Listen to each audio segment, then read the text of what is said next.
GolfNewsRI presents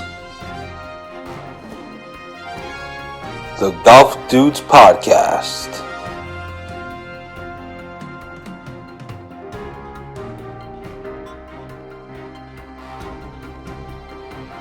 Here are the dudes.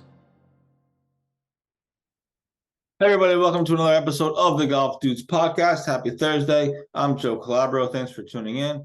A few things to get to tonight. I'm just getting over a cold, so I can't promise it's going to be the longest podcast in history, but we have a lot to get to. It's been an exciting week. I am feeling better, so don't panic. It's been an exciting week, a lot of things to get to, so let's get right into it. I have thoughts on a lot of different things. GolfNewsRI was at Topgolf on Wednesday night, as many of you saw. Many of you read the article. I can see that by the page views. Davis Chatfield and Patrick Welch both struggled today on the Korn Ferry Tour in round one of the Korn Ferry Tour Championship. And also we're coming off of, obviously, the Burke Memorial Championship down at Newport and then Green Valley. And a few things coming up to keep an eye on this week. Oh, and of course, the Ryder Cup. I have some lasting Ryder Cup thoughts, or leftover Ryder Cup thoughts, as they say. So let's get to all that. First of all, thank you all for the continued support. Let's just start with this past week at the Burke Memorial. First round was in Newport, second round was in Green Valley. Cam Moniz won the championship. He birdied two of the last three holes and the 18th hole to get him, or two last three holes, including the 18th hole, to give himself the win over Larry LaFauci. It looked like another Larry LaFauci win, but he struggled in the final round. Cam played great.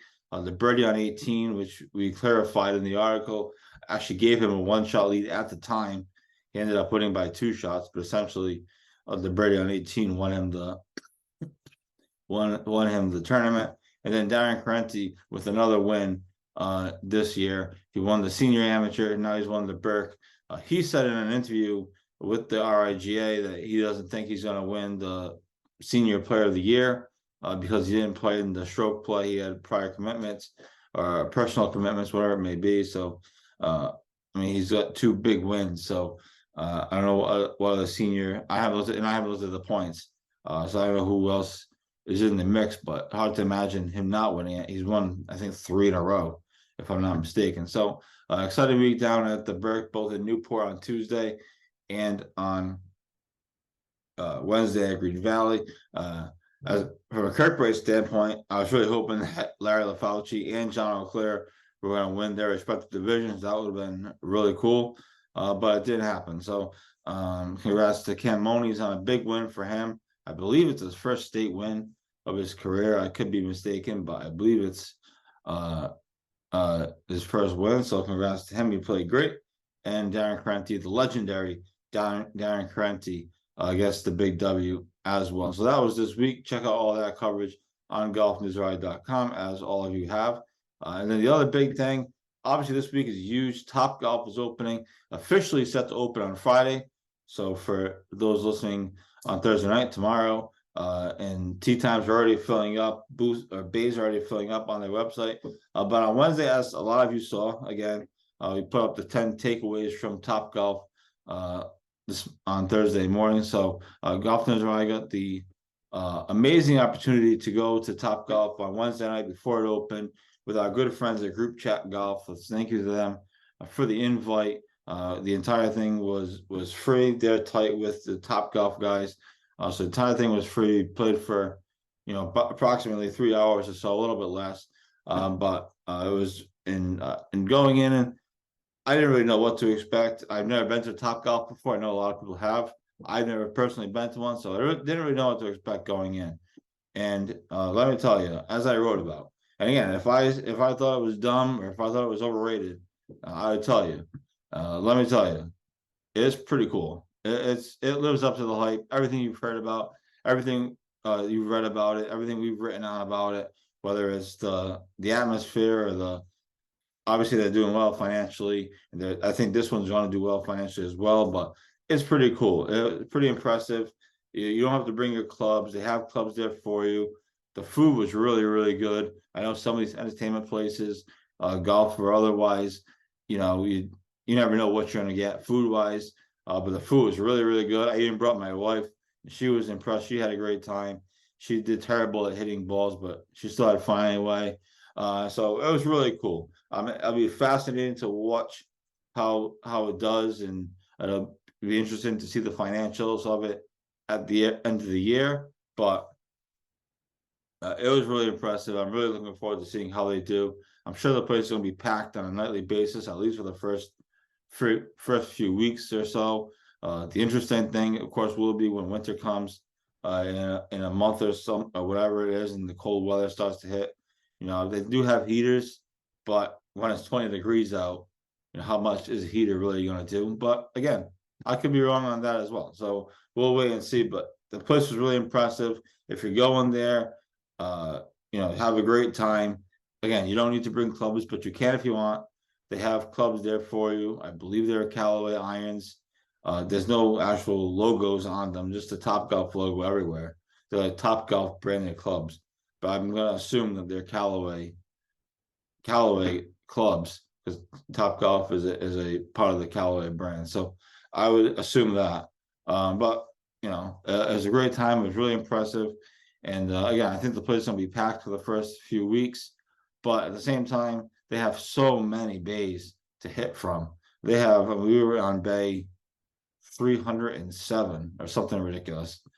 So there's tons of bays. So, it could be packed, but, perhaps it won't be as bad as, you would think, given how much room they have and how many bays they have. So it was a great time. It lived up to the hype. We were excited to be there. Check out the story on GolfNewsRI.com today. My 10 takeaways from GolfNewsRI's night at Topgolf. Again, with that story, I tried to keep it fun, obviously. And one of my takeaways is just completely stupid. But I really wasn't sure about it. So, and I even say it in the takeaway that was stupid, just for whatever that's worth. So, but check that out. Be sure to click on the links before. Don't just go off of my thing. The pricing is a little, I don't want to say it's confusing, but there's different machinations you can do and all different stuff. So be sure to click on the links. Don't just go off of necessarily what I wrote, especially when it comes to the pricing, because again, there's different combinations and different times and days and all different stuff that you can do. And obviously you can book for more than the regular 2 hours. I was trying to keep it basic. But so just check that out. But yeah, Topgolf opens officially on Friday morning. I know they're doing a ribbon cutting and everything. So and for my couple of hours there on Wednesday night, it was really impressive. So good luck to them. It's going to be fascinating to see how they do. Fascinating to see how they compete or how they stack up with all these indoor places that are coming or that are here in Rhode Island. Topgolf is not really a place to grind. If you're going there to work on your game, it's probably not. I mean, you can't do it. It's not ideal. Certainly the indoor places are better for that. The standalone driving ranges, not that there are many, are better than that. And of course, the other story when it comes to Topgolf, of course, it's right down the street. You think of Mulligan's Island and what's the future of Mulligan's Island. As Golf News has reported for the last couple of years, including last year at the groundbreaking ceremony for Topgolf, when we talked to Mayor Hopkins, Mulligan's has been trying to get out of that for a while now. They know that Topgolf is probably going to hurt their business. It's literally right down the street. I think you can see Topgolf from Mulligan's. So it's that close. That'll be an ongoing story. Right now, they're still open. The one thing I will say, and not that this is going to be enough to keep them alive, I don't imagine. The one thing I will say is, again, Topgolf is not a place where you would go to practice necessarily. I mean, you certainly can. The targets out in the outfield, probably actually help you. Could help you if you really wanted it to, but it's not really that type of place. It's really more of like a friends night out, a boys night out, girls night out, family night out, whatever type of thing, right? The music's blaring, TVs have all sports on them, which is cool.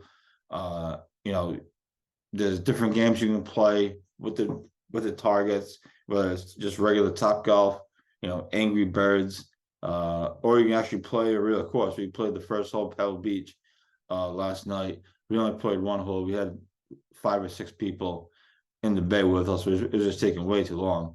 But you know, you can play real golf if you wanted to. But the one thing I will say that these standalone ranges have, the few that are still around, Mulligan's, and I know there's 1 or 2 others maybe. Atlantic is still not closed yet, despite previous rumors and the place seemingly being sold for development. You know, people can still go there and practice. You can go to Mulligan's and hit a bucket of balls and practice, and you get 2 buckets of balls if you want. And so can you at these other places. So that's the one thing that, you know, you can go to and say, hey, if I want to go practice, you know, I can go to Mulligan's, or I can go to Atlantic, or wherever. Now, of course, the other part of that is too is a lot of clubs have their own driving ranges anyway, right? Kirkbride has a range, Alpine has a range, Triggs even has a range, and I'm sure other places do as well. So it's interesting. You know, the new technology is really exciting. All these new indoor places are really exciting. Obviously, we announced yesterday that Inside Links in Cumberland is going to advertise with us. So that's really cool. We're trying to get into the indoor game. We think that's a thing. It's clearly, it's not a thing. It's clearly a thing. It's obvious becoming a thing. There's 7 or 8 indoor golf facilities in the state. So at least if not more, I could be missing some for all I know. But it's an interesting time for that, for technology golf type of thing, similar to golf. I mean, Topgolf's not really a simulator. You're really hitting the wall. It's really going out into the abyss, as they say, and landing in the target. So again, if you're going to Topgolf this weekend or in the coming weeks, it's a really good time. But again, please check the website, click through to the links in our article for pricing and all that other stuff. You have to go to the website anyway to book. So be sure to check that out. Don't just go off of what we wrote. I was just trying to give, you know, a very, very basic example of how it works, but there are many machinations and different things that you can do. So definitely check that out. So that is kind of where we are. It was a really exciting night, and good luck to Topgolf as they officially open on Friday. The other big story, of course, is the Korn Ferry Tour Championship was underway, started on Thursday, and as we did a preview for it, and today both Davis Chatfield and Patrick Welch really struggled to get off to a good start. Again, they needed to literally win the tournament to get their PGA Tour card. So that obviously isn't going to happen. But a good finish can get them into the final stage of Q School, and any number of other things. So they're not off to a good start. I checked the standings here. So as we look at the leaderboard here, Korn Ferry Tour leaderboard, to round 1, Patrick Welch shot a 74 today, 2 over for the tournament. He's in a tie for 40th, and Davis Chatfield was 3 over for the tournament with a 75, and is in tied for 45th. There's only 75 players, or 73 players, I guess, technically in the field. So not off to a great start. Obviously, there's no cut in this tournament, so obviously they have plenty of opportunities to bounce back and put 3 good rounds together and move up. But right now, Chatfield is projected to go from 62nd to 64th, and Patrick Welch is projected to stay at 74th, which is where he was after the tournament, 2 weeks ago. So not off to a good start, but obviously, again, no cut, plenty of time to bounce back and make a run. Again, they'd have to win the tournament to get a PGA Tour card, so that's probably not, especially now, that's probably not realistic. But inside I think the top 60 or somewhere along those lines, we wrote about it on our website. You get to skip to the final stage of Q School, and then, you know, again, it's PGA Tour Q School this year. They changed it back, so you have a chance to earn a PGA Tour card there with the top 5 finish and ties. So plenty of chance to do that. They still have a chance to go through second round of Q School if they want to do that. I don't know that Davis is going to do that. Patrick might make a run at it. Again, they already have Korn Ferry Tour status locked up for the 2024 season, so they really have nothing to lose. It's just about improving your status and trying to make a run at a PGA Tour crowd. So that's going to be interesting to watch this weekend as it plays out. The leader is Mason Anderson at 8 under par. Again, these tournaments is ridiculous how low you have to shoot to even be in contention. So, but that's how good these guys are, and it's not easy. So we'll be watching that all weekend, of course. I think Golf Channel has coverage of it all weekend as well. The other thing to keep an eye on, next week, the return is Stage 1 of Q School. Both Will Dixon and Andrew O'Leary are in Stage 1 of Q School. Again, Chatfield and Welch have an opportunity to skip to Stage 2. If they, in fact, want to play Q School, again, they would have status locked up. But we'll keep tabs on Andrew O'Leary's and Will Dixon's run through Q School this year and see what they can earn themselves a job, so to speak, for 2024. So that is what is going on. Obviously, a big weekend around golf, and Topgolf should be some really exciting stuff. So with that, we're going to take a quick break. When we come back, we're going to got some leftover Ryder Cup thoughts for you, and then we will wrap up the show. This is the Golf Dudes Podcast on the GolfNewsRI Podcast Network. Billy Andre joins the show. Billy, thanks so much for doing this, and we appreciate you taking the time. Well, thank you. Thanks for having me. I'm excited. I'm very excited to be joined by an 11-time Emmy Award winner, and that is Armin Katayan. Massachusetts Women's Amateur Champion Allison Paik. The days of the country club just being golf and maybe one amenity are gone. Unfortunately, Metacomet doesn't have those.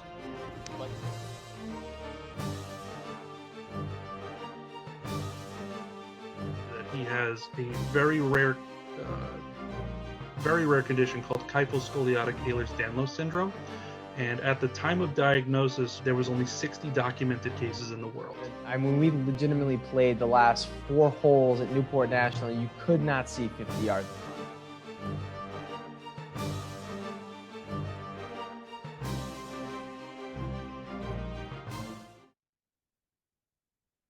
All right, welcome back to the Golf Dudes Podcast on the GolfNewsRI Podcast Network, exclusively sponsored by Vintage Cigar Lounge. Thank you to them for the sponsorship.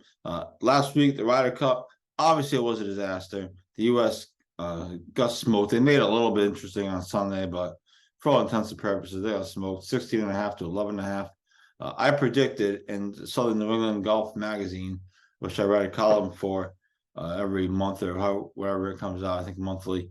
My prediction was Europe winning 17 to 11.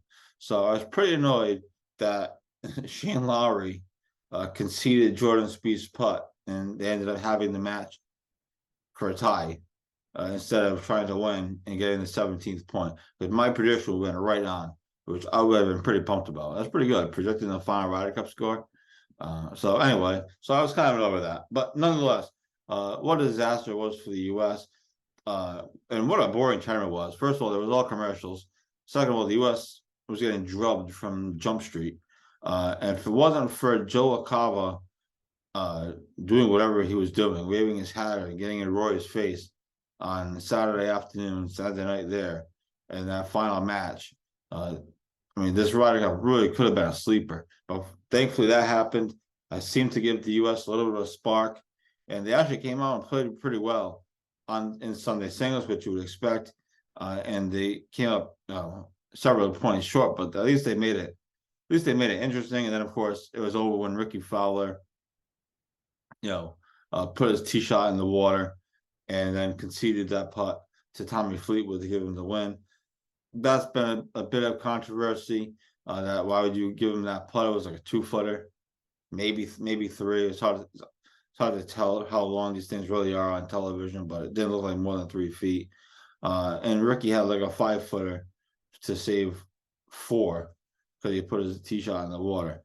So, would have mattered. Ricky was going to be away. He could have missed that putt, and then it wouldn't matter. It was weird that he could see that putt. You usually like to see guys putt out to win tournaments, or not usually. You do like to see guys putt out to win tournaments, especially win the Ryder Cup. So it was a weird time to give him the putt, but it was just. I think it was more just optics than anything else. But what a message for the U.S. They go to a terrible start. I didn't understand why Zach Johnson started to turn it off with Sam Burns and Scotty Scheffler.